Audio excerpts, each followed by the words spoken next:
Mesdames et messieurs, bonsoir. Merci de nous rejoindre en direct de Al24 News pour un nouveau numéro de l'échiquier international, le fils de Bongo, Noureddine Valentin Bongo, mis en examen, ainsi que plusieurs proches du cabinet du président déchu, Ali Bongo, accusés de corruption, de haute trahison, de contrefaçon et usage des sceaux de la République et de détournement de deniers publics. Les inculpés en cours de lourdes peines. C'est le procureur de Libreville, André Patrick Ropona, qui a annoncé les chefs d'inculpation sans en dévoiler les charges qui pèsent sur chaque inculpé. Est-ce la descente aux enfers de la famille Bongo et des proches du cabinet? La chute sera-t-elle impitoyable pour la famille présidentielle qui perd tous ses alliés? Les éléments de réponse dans un tout petit instant.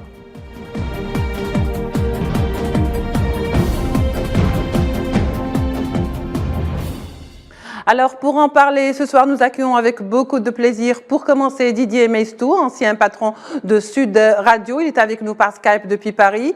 Didier Meistou, bonsoir. Bonsoir, bonsoir à tous. Merci d'être avec nous.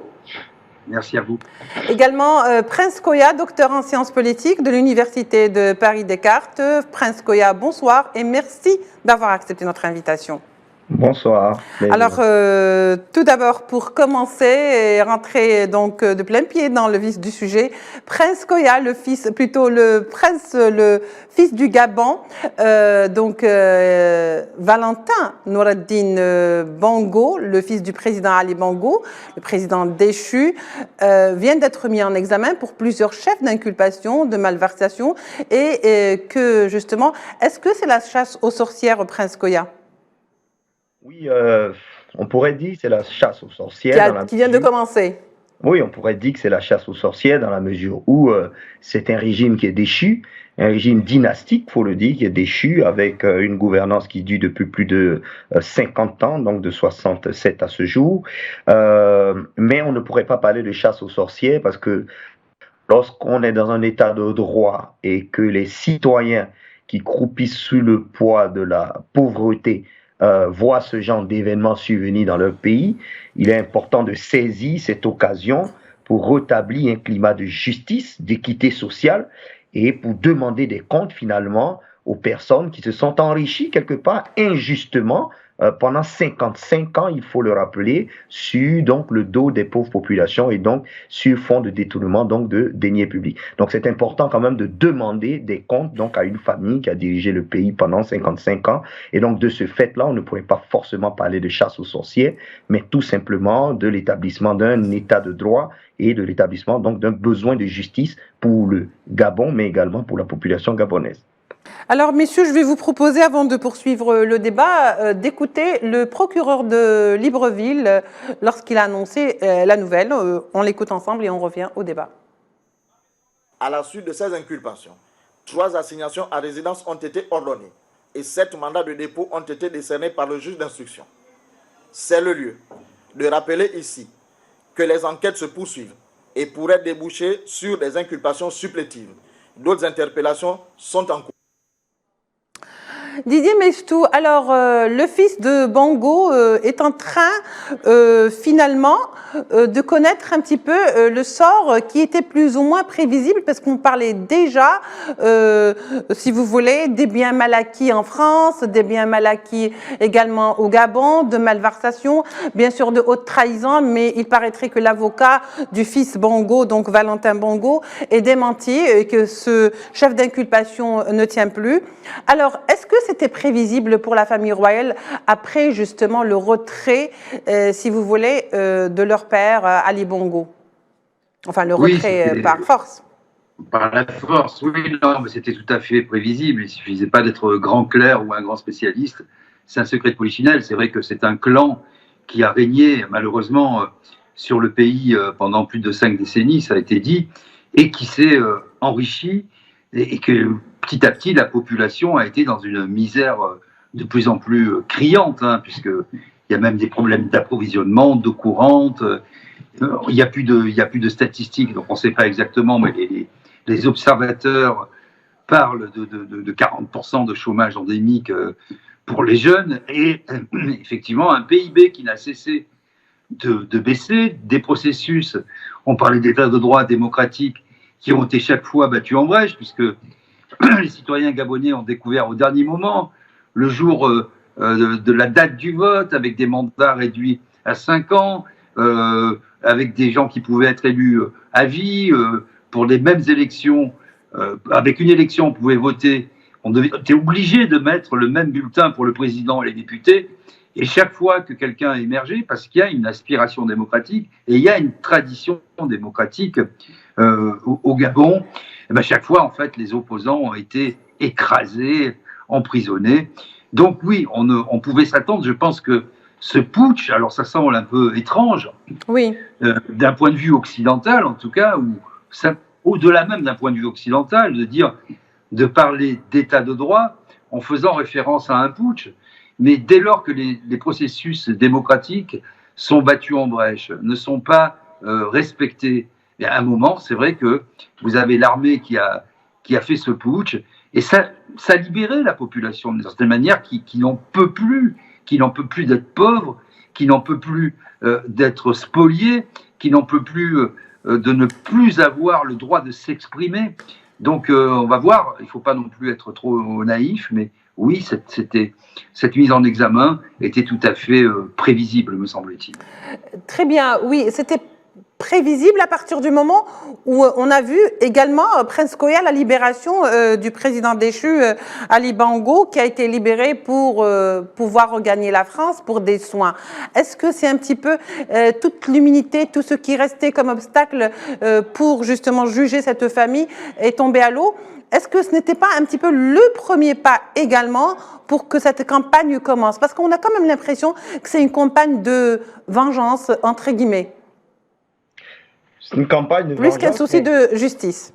Dont les pistes sont finalement brouillées parce que le père Omar était donc celui-là qui est l'instigateur de cette richesse sans cause de la famille. Et son fils, qui lui a succédé depuis 2009, est le continuateur de cet enrichissement familial.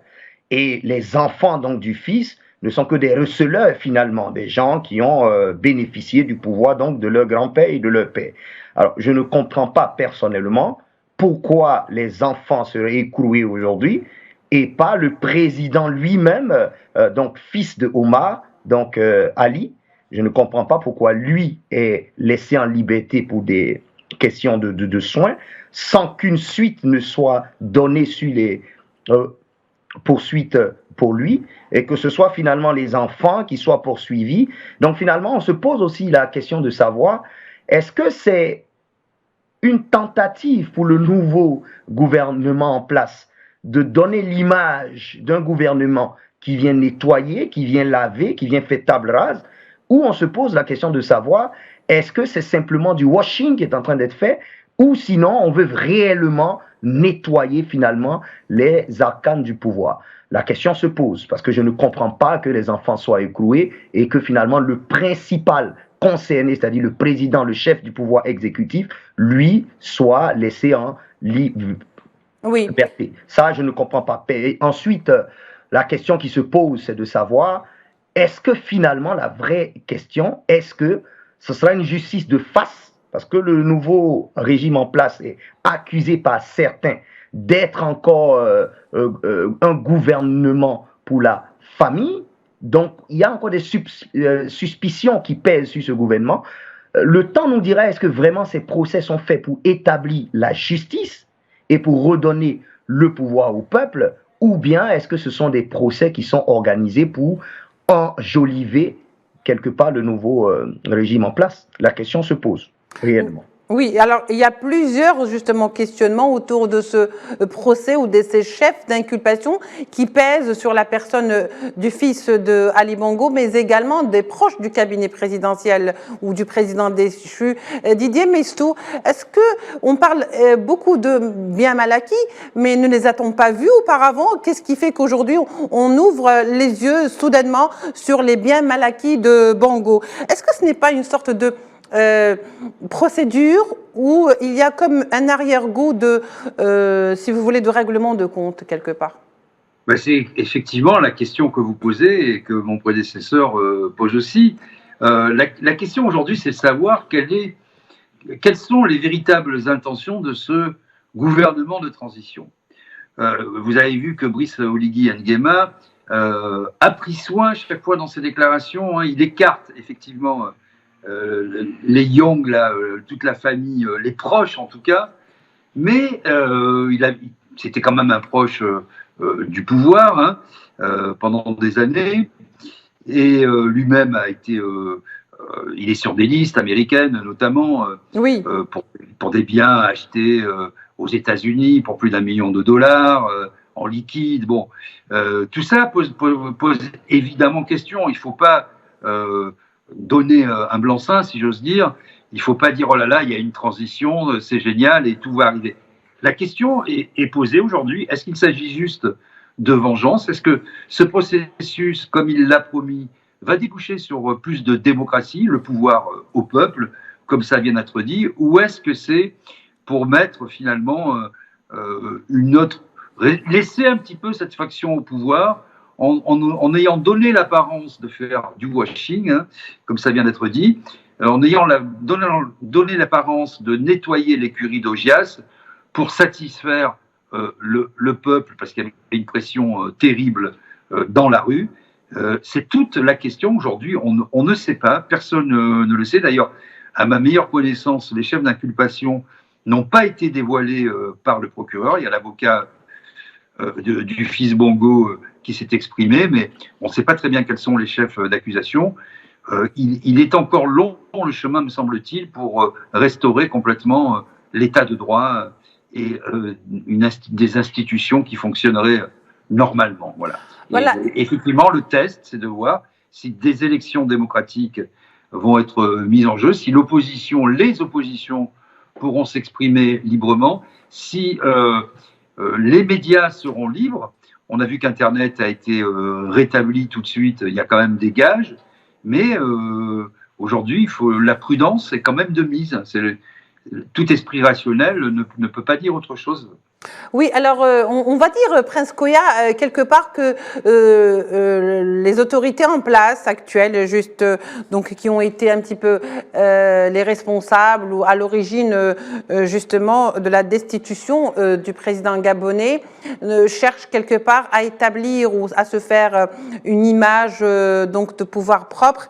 Est-ce que ce butin qui est offert aujourd'hui de cette image ne serait pas cette famille Bongo tant décriée? Et les autorités même en place, celui qui vient de prendre donc la place de Bongo, lui-même est critiqué, comme le disait Didier Maisto. Oui. Ça ressemble à une grande pièce théâtrale, quelque part. C'est vraiment une grande pièce théâtrale, d'autant plus qu'il ne faut pas oublier la conjoncture politique, militaire dans le continent africain. On sait aujourd'hui que les populations africaines ont ras-le-bol du vieux système de la France-Afrique. On sait que dans ce pays, très riche d'ailleurs en pétrole, il y a 40% de pauvres. C'est un pays, il y a 40% de pauvres, donc des gens sont censés vivre avec moins de 2 dollars par jour. C'est un pays qui compte environ 3 millions d'habitants, ou moins de 3 millions. Donc c'est un scandale budgétaire qu'on ne puisse pas gérer un pays de 3 millions d'habitants étant un grand producteur de pétrole. Donc les militaires surfent sur un ras-le-bol. On sait très bien que dans ce pays, les Gabonais n'ont jamais eu le choix de choisir le président de la République. Léomba, qui est le premier président de la République de ce pays, on va lui succéder. Ali, le père, Omar, sur son lit à Paris par De Gaulle et Jacques Foccart, qui vont assurer la succession. Les Gabonais, là, n'avaient aucun mot à dire. Et celui donc qu'on va remplacer, qu'on va installer, Omar Bongo, va rester en place jusqu'en 2009. Et sous son pouvoir, il y a eu le grand scandale ELF. Rappelez-vous, oui. 1994. C'était un scandale de plus de 350 millions d'euros qui a éclaboussé la France, qui a d'ailleurs fait changer de nom à la société ELF, qui s'appelait ELF, Électricité Lubrifiant de France, qui s'appelle aujourd'hui Total. Ne l'oublions pas, depuis 1997. Et donc, ce scandale-là avait éclaboussé le père et les Gabonais se savaient spoliés. Mais il faut savoir que Omar Bongo était un pilier de la France-Afrique, était un président à son époque indéboulonnable. Donc, toute cette rancœur, toute cette rancune, ajoutée à l'appauvrissement des gens, les gens en ont gros sur le cœur. Et dès l'instant qu'il y a un héros manifeste suscité par Dieu ou par les ancêtres qui arrivent, bah, il est acclamé par le peuple, non pas parce que ce héros est forcément providentiel, mais il est par rapport aux circonstances, par rapport à la conjoncture. Les populations se disent, mieux vaut 1 que 0. C'est-à-dire qu'avec l'ancien régime, c'était 0, mais avec les militaires, c'est au moins 1. On n'a plus les bongos qu'on nous a imposés. La question se pose de savoir, est-ce que parce que les bongos ne sont plus, Oligui est mieux parce qu'il a quand même été dans le pouvoir pendant longtemps, il a protégé ce pouvoir. On ne peut pas lui reprocher de s'être repenti, mais il a tout approuvé aujourd'hui. Il a tout approuvé aujourd'hui. Il n'est pas blanc, il n'est pas noir, mais il a tout approuvé parce qu'il a lui-même baigné dans le pouvoir ancien. Donc aujourd'hui, ce n'est pas tant lui, pour moi, qui est adulé par le peuple, mais c'est davantage la longue période de règne dynastique des Bongo qui est rejetée finalement au profit d'un nouveau soleil. Parfait, Prince Koya. Didier Maistou, alors, il y a quand même beaucoup de questions qui tournent autour de ces chefs d'inculpation qui ont été prononcés par le procureur de Libreville. La première est que, est-ce qu'aujourd'hui la famille Bongo, par exemple, est livrée en pâture à l'hôtel d'une opération même propre, juste pour faire bien auprès des Gabonais?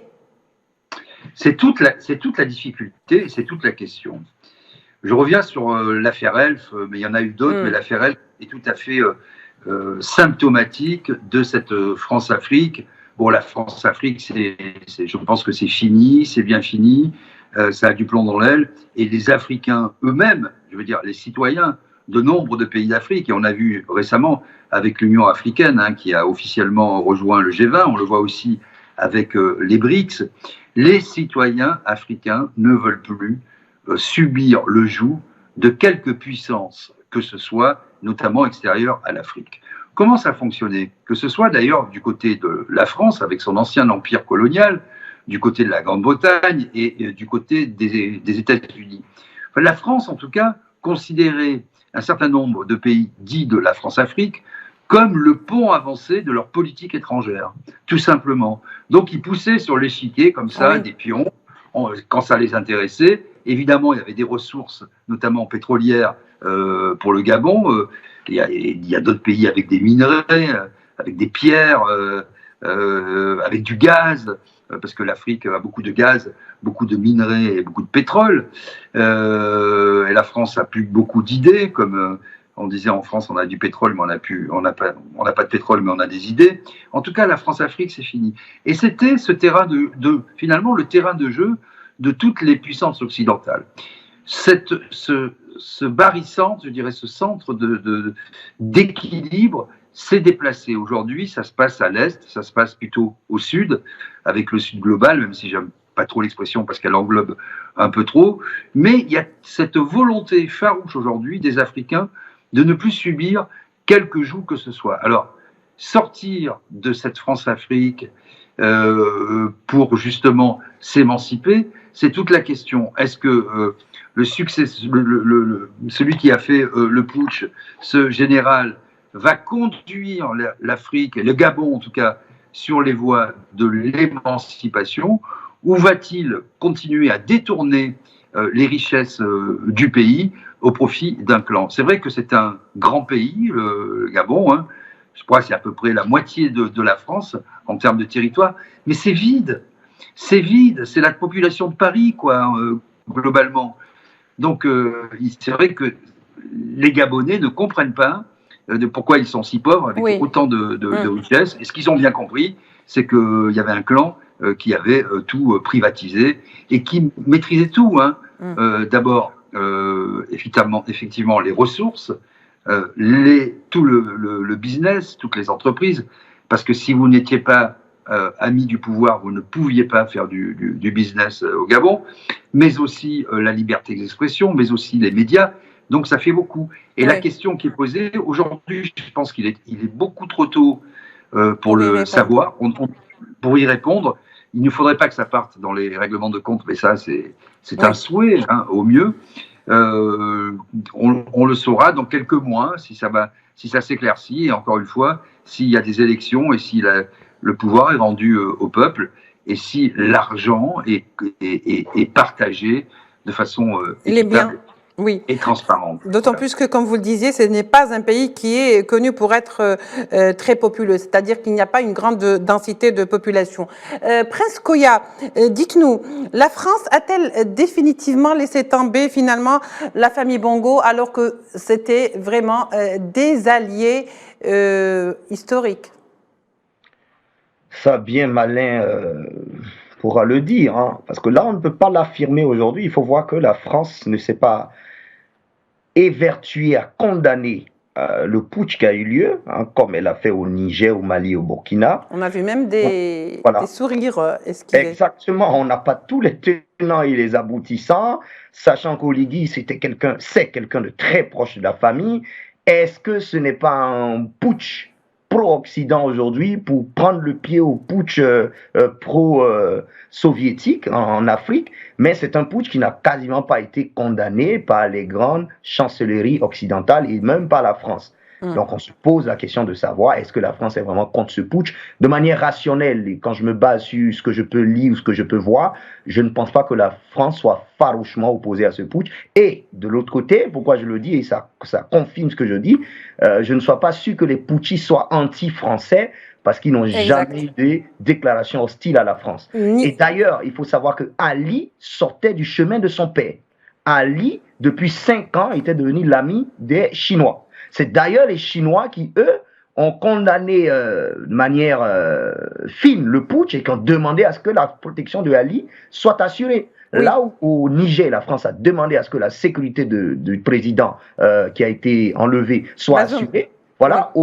Au Gabon, c'est la Chine qui l'a fait et pas la France. Oui. Et Ali Bongo avait intégré le Commonwealth en 2014. Il n'était plus vraiment ni francophile, ni vraiment francophone. En tous les cas, il commençait à se démarquer. Voilà. Il s'est démarqué, on se rappelle dans sa célèbre vidéo, le make noise qu'il fait, il ne s'exprime plus en français, mais en anglais. Cela voulait dire beaucoup de choses. Donc, je pense plutôt que effectivement, ce putsch permettra au contraire même à la France de se repositionner dans ce pays. Et je ne pense pas que pour l'instant, il y ait des signaux qui nous renvoient que finalement la France a été évincée du pays. Alors, juste une toute petite question avant de conclure, mais je vous demanderai d'être très bref.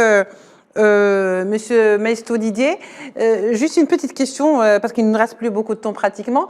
Est-ce que vous ne pensez pas que cette mise justement en enquête, ou cette enquête qui est donc lancée, risque de dévoiler des noms insoupçonnables?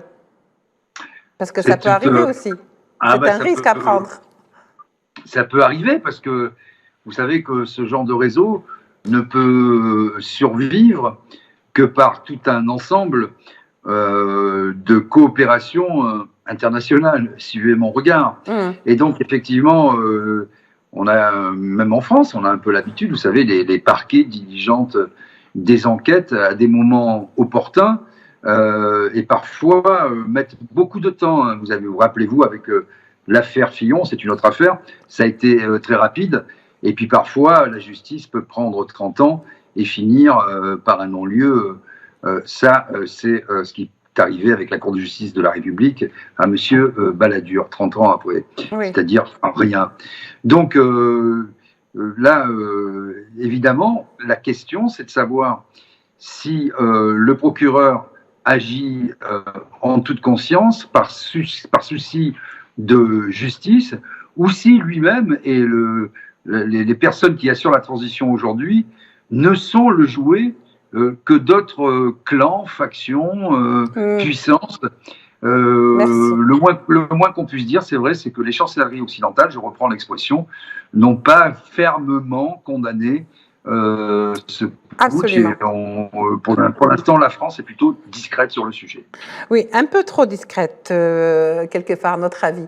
Merci beaucoup, Didier Maistou, d'avoir été avec nous. Je vous rappelle que vous êtes donc patron de Radio Sud Radio plutôt. Si vous voulez... C'était avant. Oui, c'était avant. Et si vous voulez rajouter maintenant? Maintenant, je suis complètement indépendant, donc je ne dépends plus de personne et je suis complètement libre. Je l'étais déjà avant, Un véritable mais là, électron. personne ne va m'embêter. Voilà. Merci beaucoup Didier Mestou d'avoir été avec nous. Merci également Prince Koya d'avoir été avec nous. Je rappelle que vous êtes docteur en sciences politiques à l'Université Paris-Descartes. Merci à vous de nous avoir suivis. Merci également de nous avoir prêté attention. On se retrouve demain pour un nouveau numéro d'Échiquier International. Au revoir.